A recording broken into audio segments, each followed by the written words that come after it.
various other concerns also. So we oppose this bill, sir, and we oppose this bill, sir. And double standard రాజకీయం బయటపడింది. వక్ఫ్ బిల్లుకు మద్దతుగా రాజ్యసభలో ఓటేశారు YCP ఎంపీలు.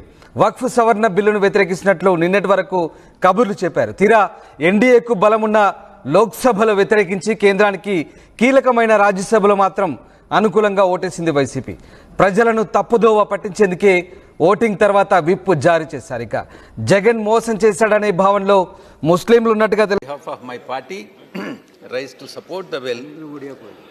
Sir, the Citizenship Amendment Bill 2019, Deputy Chairman, sir, we believe is to give citizenship to those who have come here as victims of persecution, asylum seekers, and are here as the conditions back home were not conducive for a peaceful living.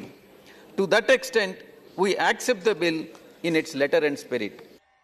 NRC విషయంలో కానివ్వండి, CAA విషయంలో కానివ్వండి, ఇంకా ఏ అంశంలో అయినా మైనారిటీల మనోభావాలకు, వారి ఇజ్జత్ और ఇమాన్ కు అండగా నిలబడుతూ మద్దతుగా ఎల్లప్పుడూ ఉంటామని చెప్పి సందర్భంగా తెలియజేస్తా ఉన్నా. this bill is basically aimed at providing shelter to people who have suffered, minority religion people who are living in our neighboring countries. So basically YSR party, we support this bill. NRC మీద మీ statement ఒకటి ఇస్తే బాగుంటుందన్నాను.